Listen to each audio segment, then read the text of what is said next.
Hey, what's up everybody? I'm Turbo and welcome to Turbo's Nerdery. So welcome back for those of you who've been here before, and I apologize. It's been a very long time since I've spent any time with you guys via video, but today I have a very special unboxing slash haul video from CBCS Comics. That's a comic grading company that authenticates your signatures if you haven't witnessed when they get signed. And so I send out a lot of my signed comic books to get graded, especially ones that I think are in good shape, or the key issues and rare ones and stuff like that. So this was from WonderCon and DINK, the Denver Independent Con, I believe, and so that's why it's such a big load. But they always really pack the heck out of it with bubble wrap and make sure it's in good shape. So I'm going to start tearing into it, and we'll probably just cut through that and then come on back once we're ready to go through the comics. So stand by. Whew, okay, well, we got several bundles of wrapped comics this time, and I only got one unwrapped so far. I'm going to go through it, and let's see, they always give you an ad, get your receipt, and any kind of certificates of authenticity that you sent in. For any reason, they do send back. Do note, however, if you have a signed comic book that has a certificate of authenticity and you send that into them expecting to get a yellow label, you will not. They don't take, maybe they just don't take them. They have to witness to get the yellow label. If you have a signed comic that wasn't witnessed that you want to get slabbed up, they'll do, what's called a red label. It costs a little more, but they verify or authenticate. I think authenticate the signature, and then they slab it up. Anyway, let's start from the start. Yeah, so this is WonderCon, a lot of Batman stuff, a lot of good DC artists there. How do I decide what to slab? I only slab signed comics. Usually they got to be in really good shape. I try to get 9/8 on all the newer stuff. Older stuff, if it's a key or a valuable book or rare book, I'll send it in, even if it's not in great shape, like some Valiant Gold comics. They're hard to find in great shape because they give them out at conventions, and oftentimes there's banged up corners and stuff, and I'll still send those in. But otherwise, I'll try to get really nice copies. So let's start from the start. This is, okay, nice. So we have a Detective Comics number 1000. This is the KRS Comics Natalie Sanders Virgin variant. Very nice looking comic, and we had her sign it in, I don't know, I said we, it was I, but I had her sign it in blue, silvery blue paint pen. I use paint pens for most of my autographs these days, as you will see. Cool. Looks good. 9/8, of course. Not of course, but first one's always the longest. And moving on, we have, this looks like a blank cover, so maybe a sketch cover that's submitted. What do we got here? Yes, we do. We have Detective number 1000 blank cover. And this was the sketch by Marquise Phillips. It's actually not a well-known comic artist. He has done some comics, but he was at a local store for the Detective 1000 release, and I had him do this really cool 90s themed Batman sketch. He was doing kind of Batman through the decades. We can see the Batman and Bane, and Azrael and Asbats also. That came back 9/8, so that's exciting. Sometimes if the blank covers don't look like they're in great shape, I'll send them in just to be graded for art. That way, you know, some people think they may not want a 9.0 comic of any kind, even if there's a cool sketch on it, but by putting art on there, you're not distracted by lower grade. That's the theory anyway. Okay, and this looks like a sketch cover as well. And what do we have here? We have the Ryan Wynn Batman sketch on Detective 1000 blank. Also 9.8, good. Got this the same night as I got this other guy here, which was of course the night of the release of Detective Comics 1000. Okay, we have Dr. Aphra. So this must be signed by Ashley Witter. Yeah, okay, and that came back 9/8 also. I had two others by her with the colored variant of this that I did not send in because they didn't look like they were in great shape. They were in good shape, but not great shape. This was in great shape. I came back and we used the cool magenta paint marker to match with the title. I like the way that looks. Now, just really quick, a shout out to Ashley Witter. She draws a cool indie comic by Devil's Due called Squarriors, and it's really cool. It's a fun. It's not that. It's like, it is fun, but it's pretty serious for a comic about warrior squirrels. It's pretty intense. Anyway, what do we have here? We have Earth 2, signed by Andy Kubert. It's like 9/4. Okay, I knew it wasn't in well, I thought it was in pretty good shape. I'll look at the grader's notes. One of the nice things about CBCS is they give you back grader's notes on every comic you get. not just ones you pay for. So I could be wrong, but I believe CDC charges for Graders Notes. Okay, what do we have? I'm not sure what this is from the back. This is a, okay, Brian Stelfreeze, the hip-hop variant for Black Panther #1. I thought this was in good shape. I bought a bunch of these, actually, trying to find one that was in mint. But with an all-black cover like this, it is hard. A 9.6 is a good grade. It's just not like perfect. 9.8's not perfect either. You can get a 9.9 or a 10.0, but those are very rare. Okay, this is a Unity on the back, so I'm guessing this is a Valiant comic. Eternal Warrior #1 gold, coming in 9.2, and like I said, oftentimes it's harder to find these golds in nice condition, so 9.2 is not bad. I'll take it. Alright, I have another KRS Comics variant. Is this another Natalie Sanders? It is. Oh, no. Okay, so this was the Philip Tan variant for Batman Who Laughs Grim Knight #1. It is an homage to the classic Todd McFarlane Batman cover. And this came back in nice shape. I bought this one at the show, so I'm glad he had one that was in that good shape.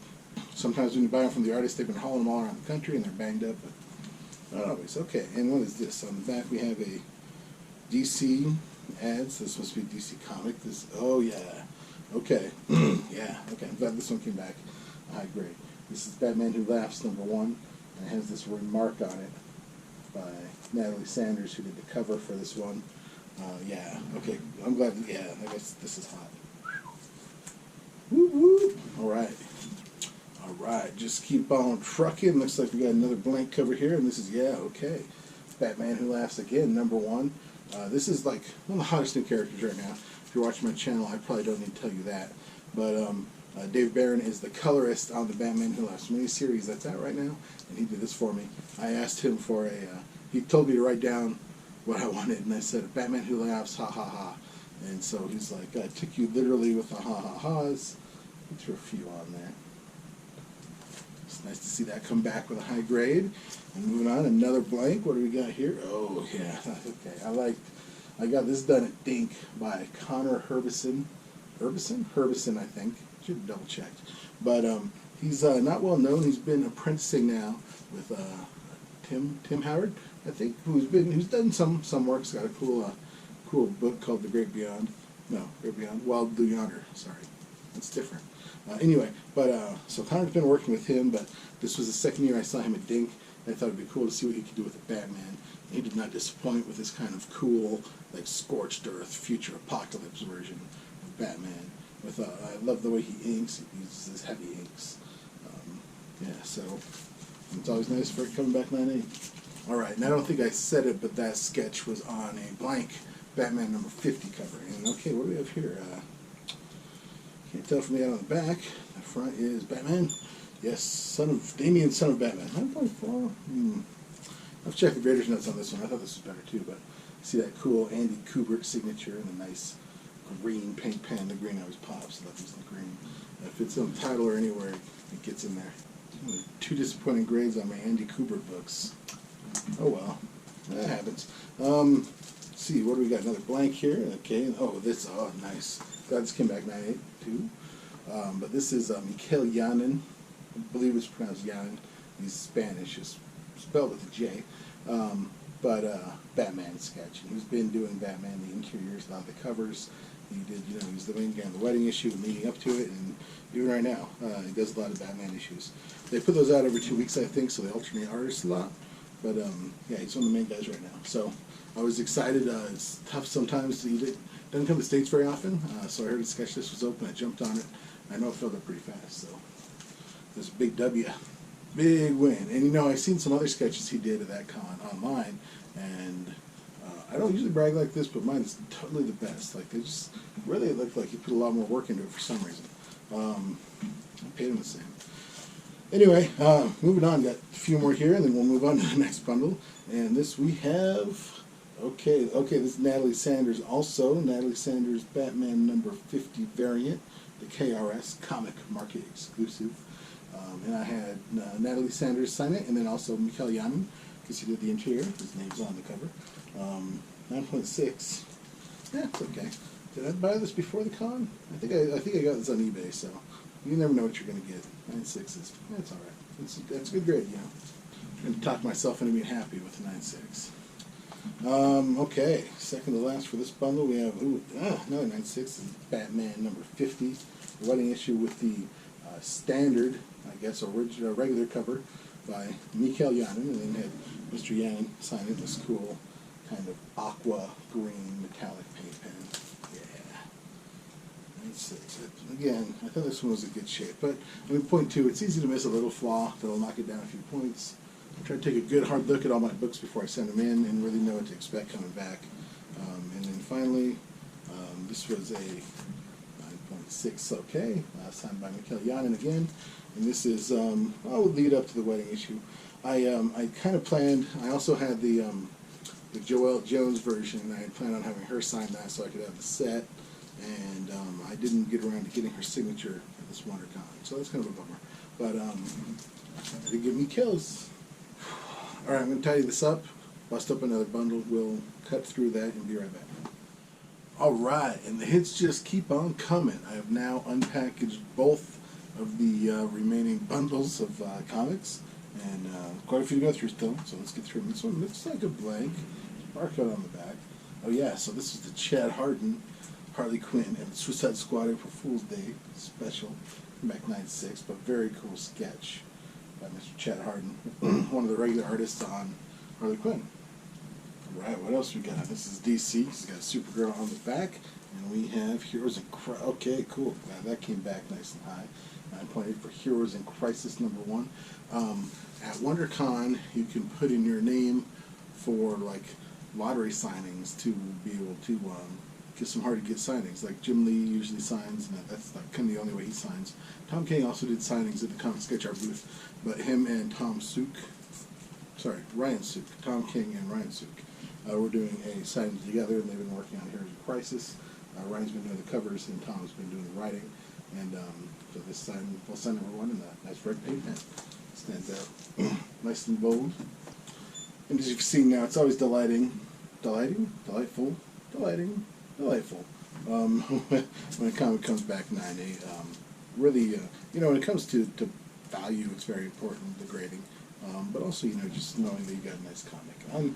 This is another Heroes in Crisis 9.8 with a really fun and goofy Tom King Heroes in Crisis sketch. He likes to do weird sketches on blank covers sometimes, and they've kind of become a cult hit amongst sketch collectors, so glad I could get one. Finally, in case you couldn't read it, says, "Huge boulder, and I am a hero in crisis." And then he always signs it, "I'm sorry, Tom King." And for lack of a better word, I find that adorable. Here we go. Oh, cool. This was blank on the back, and I thought it was a blank cover, but it's not. It's just a black and white variant of Incredible Hulk, number 98. It's one of the Planet Hulk storylines, and this one was signed by Greg Pak and Aaron Lopresti, the artist and the writer for the issue. And nice green paint pen, as you can see. I think you can see. There you go. Should be able to see it now. Maybe now. How about now? I like that. And came back. Ooh, yeah, 9.8. I thought it was high grade. I wonder if the white cover helps hide the flaws. I know it's hard to keep a black cover nice. And this one has black on the back, and it is, cool. Okay, yeah, nice. Okay, Middle West number 1, Scotty Young variant. This is a ha-ha book, or was, for a while, going for a pretty penny on eBay. This one's signed by the artist, the interior artist Jorge Corona, with a little fox sketch, or remark, if you will. And, yeah, so this one I thought I had gotten a little, like, rubbing on the cover, and I was afraid it wasn't going to come back at such a high grade, so I'm relieved to see that. Yeah, cool, alright. Just so you know, I do know it's a hot book. It's selling really well right now. I'm probably not going to sell it. That's not really what I do with my comics. Sometimes I think about doing it to recoup maybe the cost of all the cons I go to, but just never really get around to it. Anyway, so moving on, we have a Flash number 6, Rebirth number 6. It's a nice early cover appearance of Godspeed, who was a villain in the new season of The Flash. Came back 9.6. Signed by Josh Williams, the writer, with the little lightning bolt remark. That's on the Alright, so Godspeed is was one of the newer villains in the season of Flash, but he was only in like one episode, and they really kind of hyped up that book, which is funny. But yeah, it's and I think I got his first appearance in number 3. Let's see. All right, cool. This is a G.I. Joe Sierra Muerte comic. Not a big G.I. Joe collector, but I am a big Natalie Sanders fan. She did this cover, and she signed it. Just in gold this time, I think. No, I guess I don't always use the paint pen. I usually use it. That's a nice cover. She does these really nice kind of specializes in realism, paints all these covers. Becoming a fan of her work. It's not obvious. I think this is the third one you've seen in this video, and there's at least one more. But now this one, okay, so this is Flash number 3, the first appearance of Godspeed, and signed by Josh Williams, the writer, with a little lightning bolt, 9/4. So I found a bunch of those, like, unbagged and unboarded in the back room of one of my local comic shops, like for cover price, right when it was kind of blowing up. So I grabbed a bunch of them. Well, not a bunch, but a few. I think that was the best condition I could find. 9/4 is not bad again, but sometimes it's just what you find. You don't always grab a book off the shelf and keep it in good condition the whole time. And although I did get this book off the shelf and kept it in good condition the whole time, is Middle West number 1. This is the regular cover, number 1, and signed by Jorge Corona with a cool little Fox sketch again. Now, if you haven't checked out this book, Middle West, you really should. It's a really cool book. It's imaginative. Scotty Young's writing is really good, and Jorge's art is really awesome. I'm becoming a big fan of it. As you can see, I've got a couple of them here. Yeah, just check it out. It's a good read. What do we have here? Savage Wolverine. Yeah, okay, so this sketch turned out great. This is Ashley Witter. I got this at DINK, the Independent Comic Con, and I asked her to kind of do a recreation of Uncanny X-Men 221, the Mark Silvestri one with Wolverine attacking Sabretooth in this kind of exact pose. But she's been drawing X-23, so I thought it'd be cool with X-23. And Dakin, who is basically X-23's Sabretooth. That's what Wikipedia said anyway. But they're both Wolverine's kids, so it's kind of a neat showdown. All right, keeping the 9.8. So I'd actually cracked this open to get it not re-signed, but signed again. I'd already had it signed by Dave Barron and then Philip Tan. I actually drew the cover, signed this. It's Bloodshot, Armor Hunter's Bloodshot number 1, the Chromium edition. So nice. I'm glad it stayed in good shape. It was 9.8 before, so you're never guaranteed to get it back in the same shape if you bust it open to get it signed again, but usually you do if you take care of it. And this is a sturdy cover. Okay, and we just keep on moving. This must be a Marvel, because it's got Captain Marvel on the back, and it is X-23 8.0. Wow. I'm going to have to see what happened to this one. I thought this was in much better shape than that. I'll be anxious to check the grader's notes on that one. I thought it was in good shape. Like, it looks like it's in good shape. It doesn't. I don't see any major flaws. Anyway, 8.0 came back. As one of the reasons I got it slabbed was it was the first time she'd signed this cover, so she put the first signed on it. And I like collecting those and try to get them slabbed to protect them for posterity. It's usually a newer book, and it's usually in good shape. I wonder what happened to this one. Anyway, sorry, moving on. I wonder if some of these got damaged during shipping. I was kind of worried about shipping a big batch like this. Oftentimes I drop them off at the con, but sometimes I'm running late at the end of the con and I end up shipping them. And at DINK there is no CBCS table to drop them off at, so I have to ship those. Anyway, well, a lot of them are in good shape, so must not have been too bad. Well, here we have Rick and Morty presents Crimbopolis Michael number 1, and this is the Sarah Richards variant, signed by Sarah Richard, no S, signed by Sarah Richard. And this was from WonderCon. Kind of bumped into her wandering through Artist Alley and noticed she did this variant cover, and I thought it was very cool. This is actually a San Diego Comic-Con 2018 exclusive. Must not have sold out there. Oftentimes, if artists don't sell out an exclusive, they just keep selling it, at the next con. Why not? Cool, glad that came back in good shape. Here we have Batman number 1. The Tim Sale variant, signed by Tim Sale with the cool Batman variant. Like he's pulled the cowl across his face. Yeah, cool. So that came back 9/4, which isn't great, but again, these were found in the same box that I found all these flashes, unbagged, unboarded, so this is the best one I could find. And I think Tim Sale's cool. His art's interesting. It's good stuff, but Anyway, he was at WonderCon. Thought I'd get this numero uno signed up. All right, and Tom King was at WonderCon too, but again, when I saw him for the exclusive signing, he was with Ryan Sook, and I wanted to get some Heroes of Crisis stuff signed. And other than that, his lines were just too much of a mess. I can get into that. Anyway, moving on. Okay, cool. Signed by Karen Grant, all new Wolverine #1 hip hop variant, modeled after a DMX album called Flesh of My Flesh, Blood of My Blood. The album cover itself is pretty intense, as is this one, with the character covered in blood. Came back 9.8 though. I'm getting more of these hip hop covers slabbed up if they're in good shape. Again, with the black, it's tough to find good ones, but yeah, this one came back nice. And Kieran Gillen was the cover artist there. He made that cover, so we'll sign up. Okay, X-Men. Okay, cool. Another Andy Kubert. I think I sent out 3 of his to get slabbed, and this is X-Men #24. This is actually one of my brother's comics. I'm surprised. Sometimes I'm surprised to find these comics in really great shape, but this is a great shape comic. Came back 9.6, and this is a classic cover with Gambit and Rogue. You know, just making it out. I don't know what the value is here. It was more wanted to keep it for posterity for my niece. You know, I get quite a few of my brother's comics signed. I don't get a lot from Slab, but this one I wanted to. And Kubert's kind of a big name. It's kind of a big deal. Nice to have that preserved for posterity. Okay, this is white on the back. Is it blank? Yes, it is. Okay, so Ryan Sook. I did get that slabbed up 9.8. Batman #50. And when I went through the exclusive signing line with him and Tom King, I got the sketch from Tom, but people asked Ryan not to sketch, which I thought was hilarious, especially since Ryan's more of an artist and Tom's more known as a writer.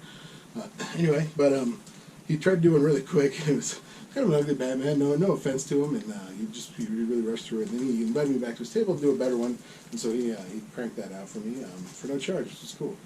And I thought I would get it encased. All right, moving on. This must be a Valiant comic because Livewire's on the back, and we have Ninjak. Okay, #12, 9.6, and this is the Coy Turnbull variant, and this was his first signed, and that's one of the reasons I got this guy slapped up. Not a super rare or valuable book, but again, I like preserving that first sign, and we are almost there. But I should have at least one more first sign by Coy Turnbull's coming up. This, okay, 9.6, nice. I knew this was in good shape, but I wasn't confident. It was a 9.8. But this was good. This is a Punisher #10, signed by Whilce Portacio and Scott Williams, two kind of old school but great classic artists. If you don't know who they are, you should probably look them up. Yeah, I'm snobby like that. You need to know your artists. Fool. Okay, this is black on the back. Okay, another Middle West. How many did I send out? Oh yeah, because this was first signed. Okay, it came back 9.6. This was #6. It had basically just been released. It actually hadn't been released yet, but I was one of the first ones at Jorge's table because I wanted to get some of the original pages from the comic, so I hustled over there, and he was the first one to sign one of these #6s for, or I was the first one to get one of these #6s. 9.6, probably because he was putting his art portfolio on top of his books. That's not bad shit. Okay, just a few left now. We have a Comics Elite exclusive variant of Red Sonja #1, signed by Ryan Kincaid. Ryan Kincaid is a really cool guy. He does a lot of kind of Zenoscope covers and kind of sexy ladies and stuff. I did like this Red Sonja, so bought this at his table, got it signed up, and yeah, there we go. All right, and Punk Bomb on the back. I'm betting this is Livewire. Yeah, Livewire #3. This is the Coy Turnbull first signed, back 9.4. I did pull it off one of the shelves at one of the local bookstores, so we got a little banged up. I'll check the grader's notes on that one. Also signed by Vita Ayala with a little lightning bolt, so that's cool. Let me get that. Yeah. All right, we're running out of space, but that's okay because we're running out of comics. We have, okay, yet another Middle West, but this is #1, the third printing, signed by Jorge Corona. No remark on this one, although all my other #1s have remarks now, I think. I bought several of them. But I actually bought the cover art for this comic book. So I made sure to get this comic, get it signed up and slabbed. 9.8, happy to see that. It'll probably go somehow, up on the wall with the art. Figure that out. Okay. Dead of Winter, okay, Rick and Morty number 8. Pickle Rick. It's the cool Days of Future Past cover knockoff. And I got a cool Rick remark on it by, it's late, so Mike Vasquez. Sorry, I should remember that, Mike. If you're watching, I'm sorry. Mike's watching. Yeah, it's cool the way it turned out. And he had different price levels for remarks, which was cool. Most people just kind of have one, but it's nice to have options. Always nice to have options. Okay, it says The Simpsons on the back. That's interesting. Spawn 8.0. Okay, I didn't think this was great, but I thought this was in a little better shape. But it is Spawn number 156. This is kind of when they started getting lower print runs and stuff, so they're harder to find comics, harder to find in good shape. I looked around for good shape of this before the con, but signed by Philip Tan, the artist. He did the cover and the interior, so that's cool. And our final one has an ad for Scout Comics on the back, so on the front it is Stabby Ever After number 1. Scout Comics, art by Ryan Kincaid, who we talked about a little earlier. I see I see him at a lot of cons, and I always talk to him. Like I said, he's a cool guy. And he kind of did a little remark with kind of outlining the bunny reflection in the pool of blood from the Stabby Bunny, who's of course the star of Stabby Ever After. And it is apparently too late, and that's good. I'm glad I've gotten through all the comics. Really good grades. There are a few minor disappointments, a few big time disappointments, but for the most part I was pretty happy. One or two surprises in a good way too. But anyway, thank you for tuning in. Please join me again. I mostly do unboxings. This was an unboxing, although not my normal kind. I used to do mystery boxes and stuff like that. And so we'll be doing some more of those in the future. I'll be trying to get more. I'm traveling a little less this year, so I'm trying to get back on the video train. And we'll see. Anyway, I hope you enjoyed this video. And keep your eyes open and like and subscribe. And comment below. Let me know what you think of my awesome comic collection. Until next time, be excellent.